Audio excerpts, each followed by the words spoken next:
Happy New Year! Great! Oh, I really love that song about doing it anyway and having our fears and dreams and ideas in our head on what could be, and yet we do it anyway. I mean, there was no way I could be up here today if I wasn't doing it anyway, right? If I wasn't, oh, thank you. But it reminds me in fourth grade, I wanted to be an actress, and so I auditioned for the, oh no, it was fifth grade. It was the fifth grade play, and it was Cinderella, and I made the part of Dirty Laundry. So, and my job was to, so there was after the second act, and what my job was to do is to sit on stage in a laundry basket, and I had clothes tied over me during half the second act, and then Cinderella was going to start singing, and when she started singing, I got up and danced with her. It was great. So you got to start somewhere, right? Yes, I know. I'm famous for my dirty laundry, but it was good. It was good. And the fortunate thing was I kind of had a pillowcase tied over my head so nobody knew who I was. It was awesome. And sometimes I think about, you know, what do we need to do in order to really achieve our dreams? I mean, so many people are letting life happen to them. And I was reading this thing by Iyanla Vanzant, and if you don't know who she is, you should look her up because she's one of the most inspirational people on this planet right now. And she had a thing about the new year. Here's how to know when you're putting up with less than you deserve.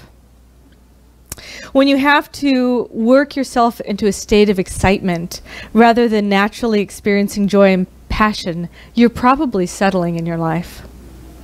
When you bargain with yourself about what you can do rather than feeling gratitude for what you already have, you're probably settling. When your focus is on the time and energy you've invested in an endeavor rather than the love, joy, and gratification that you've gained, you're probably settling. When you spend more time complaining about what you have than appreciating it, you're definitely settling it. So where are you settling in your life? I think that this new year is an opportunity for us to, instead of create resolutions, Reverend Divine had talked last week about creating declarations. And I have a couple of suggestions about some declarations that you can take on for yourself. Like, I will live in the present moment. I will not obsess about the past or worry about the future. What if we did that? What if we were just here, not worrying about the past, not worrying about the drama that happened over the holidays, but letting it go? Not worrying whether or not if you take the next step into your dream, it's actually going to happen. Instead, you just do it. Because if you don't do it, you're never going to see whether it works. And you're going to be in the same place you were if you didn't do it anyway. So you might as well try. Gail Devers had a quote. She said, "Every decision starts with the decision to try." And so I want to encourage you this year to try something different. To try being a new person, somebody you've never been before. To take on the declaration, I will practice hospitality in a world where too often strangers are feared, enemies are hated, and the other is shunned. I will welcome guests and alien ideas with graciousness.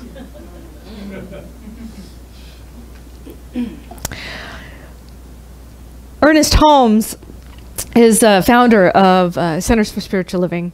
And at that time it was called Religious Science, but we don't like calling things religious anymore because we're really a spiritual organization, and religion has a connotation of abusing people. A lot of people have been abused by their religions, and so we wanted to rename ourselves. We called ourselves, instead of Religious Science, we called ourselves Centers for Spiritual Living, because we thought that that's more an idea of what we're about here. Is we are a center for spiritual living, not only a place, but here, this is a center for spiritual living, right in my heart and my soul. And if I'm going to be a center for spiritual living, how am I going to be in the world? Often at centers like this, we study the first 4 chapters of the Science of Mind text. And the first chapter is about the way it works. And Ernest Holmes said, the ultimate cause back of all things must be one. Since life cannot be divided against itself, the infinite must be one. For there could not be 2 infinites. Whatever change takes place must take place within the one, but the one must be changeless. For being one and only, it cannot change into anything but itself. All seeming change then really is the play of life upon itself, and all that happens must happen by and through it. And so if we take those words on, it's really talking about God or the universe, right? And we're part of the one. We cannot be separate from the one. I had a conversation. I've been in Albuquerque for the last week, visiting my family, helping my mom clear out our her mother's estate. And on the way back home last night, I was sitting next to a beautiful, bright young lady who's a graduate from Berkeley. And she's a fundamental Christian. She was very, very Christian. And she really was questioning my idea that there's no hell. And she said, well, what happens is if you break your promise to God, then God separates you and then you go and live in eternal damnation. And I said, how can you ever be separate from God? There's no way. If God is infinite, God is in and through everything. And even if we think that we're separate from God, we're not. And so when we're going through times of challenge and difficulty, it's us that have fallen away, not God separating itself from us. It's us separating ourselves from our own connection to it. And so all we have to do is recognize that it's already been there. And I was reminded of the poem, the Footprints poem, you know, and I didn't bring the poem here, but it basically talks about how I was walking on the beach and I was having a really hard time in my life. And I noticed along the beach, there was only one set of footprints. And I said, God, why have you forsaken me? And God said, I haven't forsaken you. I was carrying you through it. And I think oftentimes in our lives, when we have those challenges, we forget that's the time when we're most cared for, when we're most loved. And maybe it's an opportunity for us to let go of trying to control what's going on and to allow something bigger to happen in our life. What if the challenge, the difficulty, the pain, the suffering that you're going through right now is merely the chrysalis for your own transformation into the next stage of love and beauty in life? Maybe that challenge that happened to you is the thing that needed to happen for you to express the beauty that you are in life. And I know a lot of people in this room have been through some really tough times, seen some really hard things. And I know that the world has some challenging things. There are people in the world who have forgotten who they are. And this girl I was sitting next to, she said, well, what about people doing evil deeds? What about people doing bad things? They're going to go to hell. And I said, no, I don't think they are. I think they've just merely forgotten who they are. And what we really need to do, instead of telling people that they're going to go to hell, is that we need to tell them how much they're loved. They need to know that they're important, because they wouldn't be doing that if they really felt like they were the love of the world. If you really knew how important you were, would you really do anything to harm somebody else? You wouldn't. You wouldn't want to harm anybody, because you'd realize that they were merely an aspect of you, a part of the divine body of which you are a cell in, right? Each and every one of us is that perfect body of the infinite one, needed. It's like we're an organ, right? That's how important we are. We can't be on this planet without recognizing who we really are. And when we do forget, that's when it comes to people like you and I, to see right into the eyes of the people that we meet and to tell them how important they are, how beautiful, what a divine being they are on this planet, and how grateful we are that they're here. And that's what our job is. And if you feel like you've forgotten, your job is to ask somebody to remind you. And you can talk to the people in this room, because I can tell you there are a lot of people who see and know and recognize the divinity, the beauty, the consciousness that is here in this room. So I want to challenge you to do 3 things. 1 is stop putting up with less than you deserve. You are a child of the divine. You were placed on this planet so you could do great things in the world. And if somebody hasn't told you that, I'm telling you that now. Because you need to hear it, because it's the truth. The second thing is to step into and create what you want in this world. You know, there's a story about a guy who's he's in a house, and the house is flooding. The whole city is flooding. And so a little fireman comes to the door. "You need to evacuate, sir." And he said, "Oh, no, no, no, God will save me."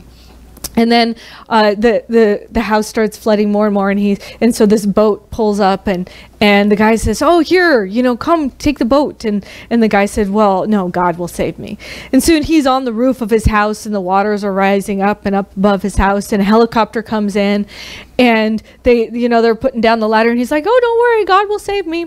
And then, he drowns. And he gets to the pearly gates, and he says, "Well, God, why didn't you save me?" And he said, "I sent 3 people for you. Why didn't you say it? Why didn't you take it?"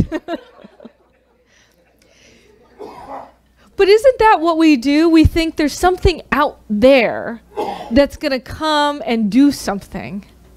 And the way that God works is through you and I. We're the ones to do the doing. God sent all of us to do it. Perhaps in this time of challenge and difficulty on this planet, maybe you're the one who said, "I'm going to be here to make a change." Maybe God sent you to be the one. And if we can all wake up and remember that, what kind of world would we live in? You're the one. You're the chosen one. You're here to do some great works in this earth. And in order to do it, you have to be it. Ernest Holmes was asked the question, "What is the spirit of man, since it cannot be seen?" And he answered, "We do not see beauty. We see that which is beautiful. We do not see love. We see that which is lovely.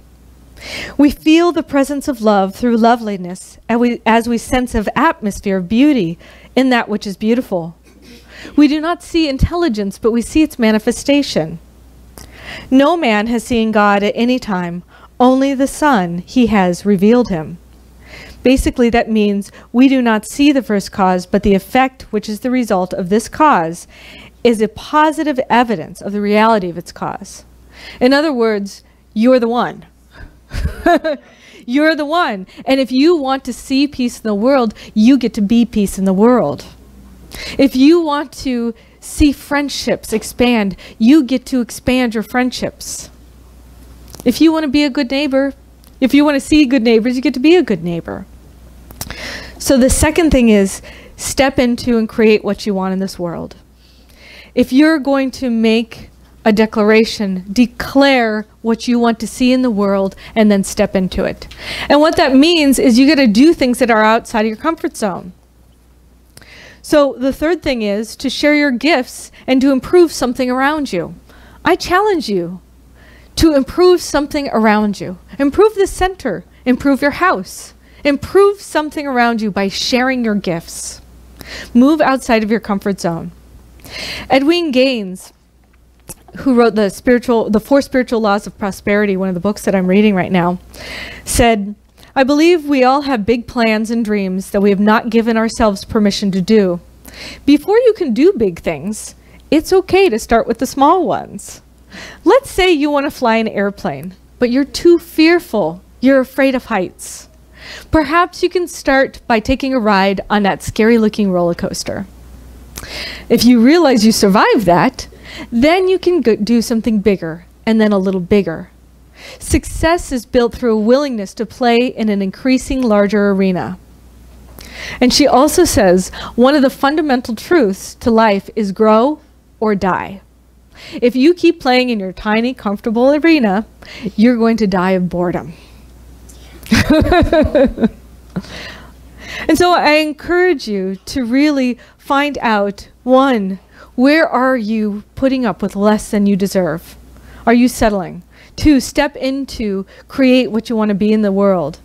If you want to be peace, if you want to see peace, be peace. And 3 is share your gifts and improve something around you. Move outside of your comfort zone. Our theme this year is Take the Leap. And there was a woman I saw online. She was doing a Center for Spiritual Living. She was in one of our town hall meetings. And she told this story. Somebody had planted a tree in her honor. And she said, well, how long before it gets really big? How long before it blooms? And the guy who planted it told her, the first year it's going to sleep. The second year it creeps. But the third year it leaps. Now this is our 3rd year in being the Center for Spiritual Living Peninsula. This is our year, and if you're here, then you're part of the leap of this center. So I encourage you to take the leap into your life.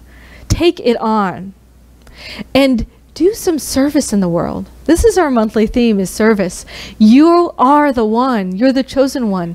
Try to improve something around you. Step into service here. We need you. We need your help. We have a lot to do. We have a lot of good things to do in the world, and you are a part of it. And for that, I honor, appreciate, and respect you. I love each and every one of you who's here. I know that you are the light, that you are the chosen ones, that you are here to be the change in the world. And I'm grateful to be a part of that.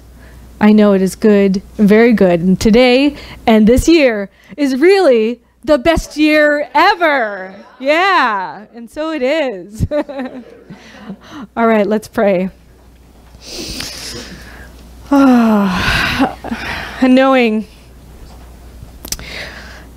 that I have been planted here as an idea in the mind of the divine, that every single cell in my body is a microcosm of the macrocosm, that there is something spectacular happening in and through me and around me. And so I know that I am the gravitational pull of love. I am the gravitational pull of peace. And so wherever I go is an aura of peace and love and harmony. Every step I take, I bless the earth. And every step I take, the earth blesses me. I know that this is a year of great expression. I take on new ideas into my life and I surrender the old. I take it off like an old coat that no longer serves me. And I take on a new mantle, a new idea of my own self.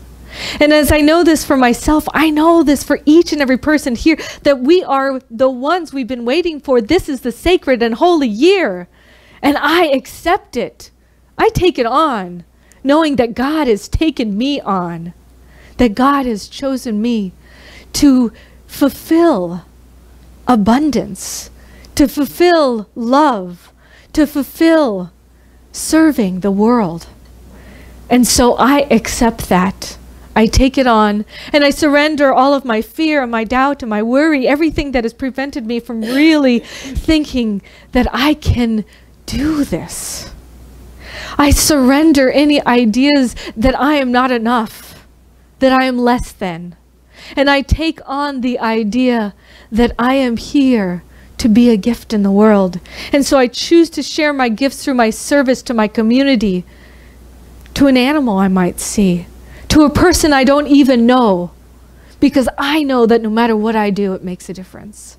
And I want to make a difference of love in the world. And so I accept this for myself, and I accept this for each and every person here, knowing we are truly divinely guided and blessed. And I accept any guidance, any signs, anything that the universe wants to give me as I step forward into this path fearlessly, doing things I've never done before. And I just say, thank you, God.